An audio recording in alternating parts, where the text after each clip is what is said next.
Kamusta, Leo? Welcome to Like a Tarot. Alamin natin kung anong energy ang makukuha natin ngayon para sa mga Leo. Paalala para sa mga bagong viewers na ang reading na ito ay timeless reading. General reading, ano man ang edad mo or gender mo, kunin mo lang kung ano yung akma sa sitwasyon mo. At saka ikaw na rin magpalit kung si person mo ba ito or ikaw.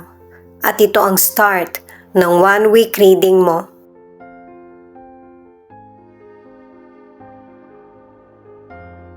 Ace of Swords, Queen of Wands, the Moon in reverse.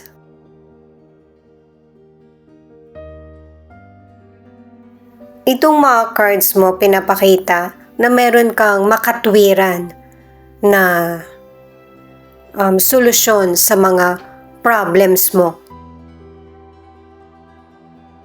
At may ilang Leo na hindi mo magamit yung talas ng kutob mo.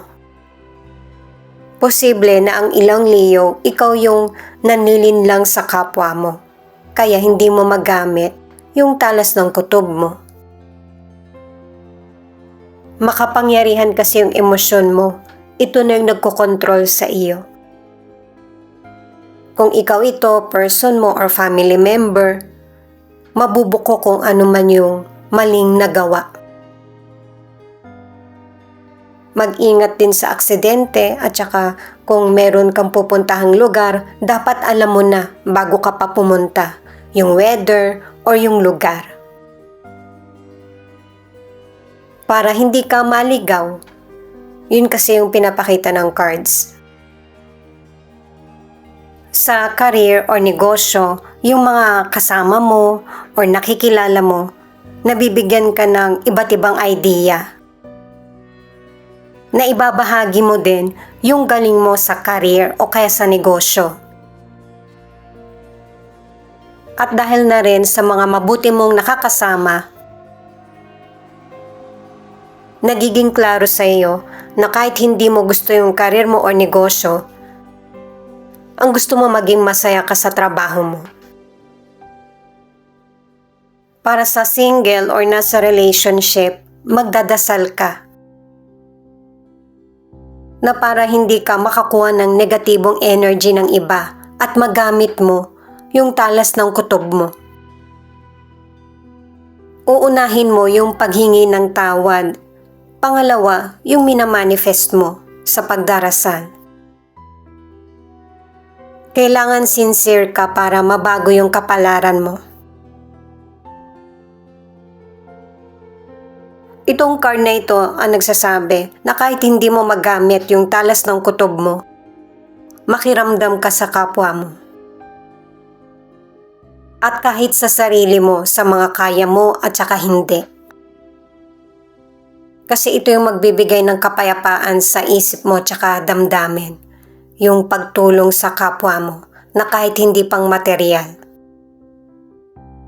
Para sa ilang single, kahit hindi mo magamit yung kutob mo, kapag nakikita mong may mali, ibig sabihin hindi para sa iyo yung person. Ang ilan sa relationship, malalaman mo na yung katotohanan sa nangyayaring issue sa inyo sa relasyon. At saka, imulat mo yung sarili mo sa katotohanan at kailangan mo itong tanggapin. Para makakapag-isip ka ng tamang solusyon. King of Swords, the Hermit, Six of Wands. Kahit sa mga cards na ito, klarong-klaro na sa iyo kung ano yung mga nararapat na desisyon na dapat mong gawin sa buhay mo. May mga sitwasyon na hindi klaro sa iyo na mas magiging malinaw na. May mga sitwasyon na daramdamin ka or hindi mo agad matatanggap. Pero may magandang plano ang universe sa iyo. Maibabalik yung talas ng kutob mo at saka marami ka pang ma-achieve. Kasi pinaunawa na sa mga naunang cards na kailangan sincere ka sa mga ginagawa mo. At mabuti yung dapat mong ipakita or iparamdam sa kapwa mo. Ang ilan sa inyo ayaw mo kasi hindi naman deserve nung iba. Alam ng may likha ang nangyayari sa iyo kaya ipaubaya mo ito sa kanya. Siya ang bahala sa iyo. Maganda yung mga nagiging kapalit, triumph, success, at yung pagkilala sa mga nagawa mo.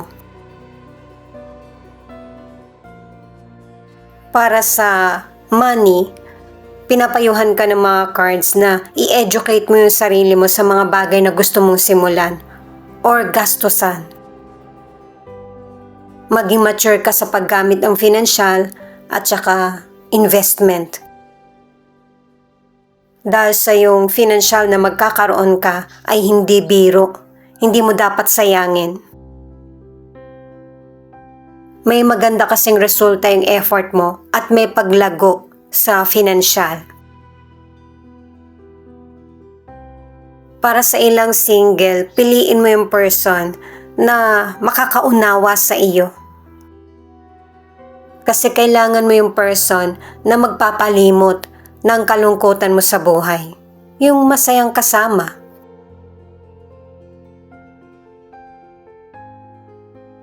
Itong card naman na ito ang nagsasabi, ipakita mo kung ano yung gusto mong ipakita or iparamdam kung ano yung gusto mong iparamdam. Hindi ka dapat nagkikimkim ng sama ng loob or kung ano yung nasa isip mo. Kasi ito rin yung magbibigay ng clarity sa kapwa mo at sa iyo kung ano yung opinion mo. Ang ilan sa relationship, nagpaplano yung person mo para sa family nyo. Hindi siya masyadong expressive sa feelings niya. Pero ang relasyon nyo ay nagiging matatag at matagumpay. Dahil sa nung nagplano pa lang ang person mo na magpakasal kayo or maging magkarelasyon, gusto niya maging pareho kayong successful. Hindi niya gustong makita na pareho kayong nahihirapan. May mga sitwasyon din siya na hindi matanggap or hindi masabi sa iyo kaya minsan hindi mo siya makausap or wala siya sa mood. Pero hindi ito patungkol sa iyo, kundi kung ano yung mangyayari sa buhay niyo, ano pa yung pwede niya magawa. The Star, the Wheel of Fortune, the Hierophant in reverse. Kung meron mang kaganapan na naging hindi ka masaya sa mga napagdaanan mo, ito yung mga cards na nagsasabi na yung bang naka-jackpot ka dahil sa patuloy na nagiging maganda yung kapalaran mo.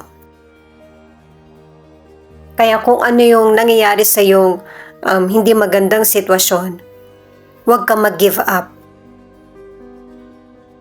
At saka kahit dito pinapakita pa rin na nasa harapan mo na yung swerte na ibibigay sa iyo ng universe pero hindi ka magiging aware.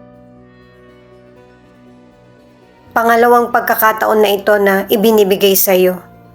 Ibig sabihin, kahit na hindi mo ito mapansin ngayon, darating pa rin sa buhay mo kasi para ito sa iyo yung magandang kapalaran. Pinapaalalahanan ka ng mga cards na kapag ka merong magandang opportunity, i-grab mo ito. Marami kang mamimiss na chances sa career, sa negosyo, sa financial. Kaya huwag kang magtaka kung bakit may mga sitwasyon na hindi umaayon sa iyo. Kasi hindi ito yung nakalaan para sa iyo at meron pang mas maganda na kapalaran na karapat-dapat mong matanggap. Sa kalusugan, nakadalawang cards ka na na magkakaroon ng healing, anuman yung battle, or anumang health issues ang kinakaharap mo. At yung illness na naranasan mo, sign na iyan, na bigyan mo rin ng pagkakataon yung katawan mo na magkaroon ng sapat na pahinga. Ang ilang single, ready ka na i-let go kung ano man yung sama ng loob mo sa kapwa mo. At paalala ng cards na huwag kang magstay sa person na hindi magkukumit sa iyo. Itong card na ito ay pinapahiwatig sa iyo na tignan mong maigi yung buhay mo. I-view mo sa mas malayo. Para malaman mo at matutunan kung anong klaseng relasyon, career, negosyo, or love life ang gusto mo. Huwag kang magstay sa sitwasyon or person na binibitawan ka. Piliin ang mas may future. At para sa ilang single, hindi ka magiging safe sa maling kaisipan na may kipagrelasyon ka, na hindi ka magpapakasal. Sumunod ka sa nararapat or tamang tradisyon kahit luma na ito. Itong 7 of Wands ang nagpapahiwatig. Marami ka pang kakaharapin na unfair na sitwasyon at person. Ang nakakabuti sa iyo ay natututo ka na sabihin kung ano yung gusto mo. Nagsiset ka na ng boundaries sa mga kaya mo at hindi. Ito yung paraan para maunawaan ka ng kapwa mo kasi kahit sila nagsiset din ng boundaries sa iyo. Ang nais mo kasi sa kapwa mo, sa person or family, ay yung irespeto ka. Mareresolbahan mo anuman yung conflict na nangyayari sa family mo, sa person, or sa kapwa mo. At saka single ka man or nasa relationship, tinutulungan ka ng universe na para maging pabor sa'yo ang kapalaran. May ilan sa relasyon na kailangan na ng changes para yung relasyon nyo ay mas lalong mag-improve. At saka ang ilan kaya nagkakaroon ng problema sa relasyon dahil sa insecurity. Kasi may ilang person na nafo-focus ka na sa ibang bagay kesa sa kanya. Maging open-minded at understanding. Ito naman yung feelings ng person mo na pwede rin ipakita yung feelings mo.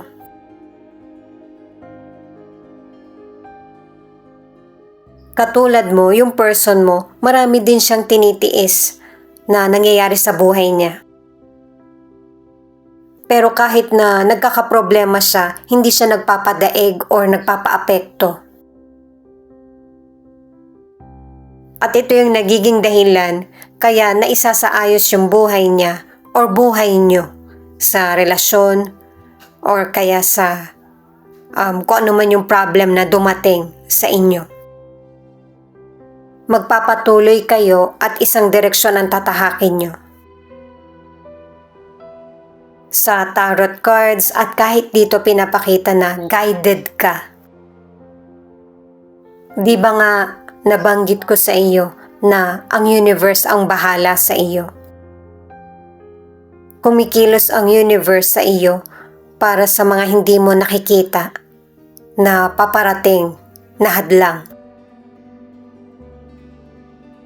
At kahit dito sa card na ito, pinapakita yung tagumpay. Marireach nyo ng person mo yung minamanifest or goal sa buhay o relasyon.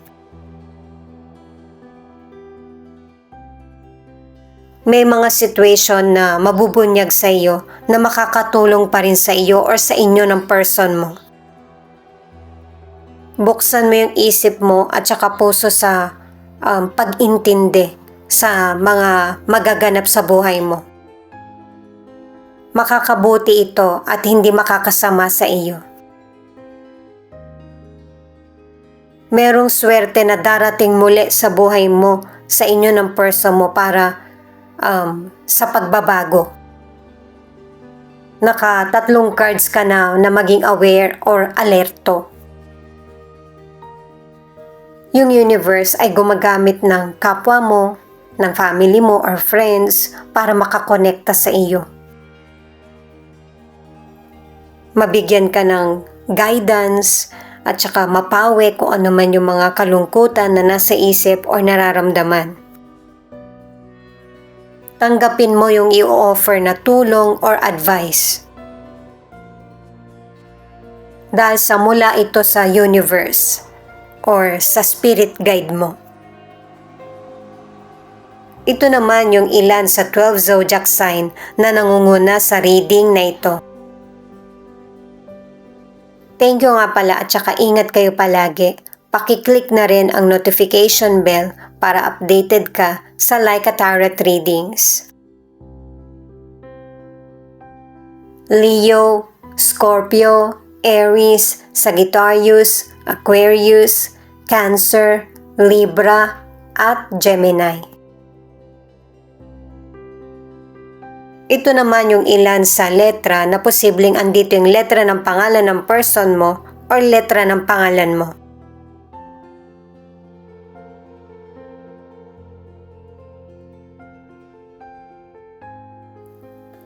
Q, S, I, N, A, Y, O, V, H, T, M, B, Z, D, R.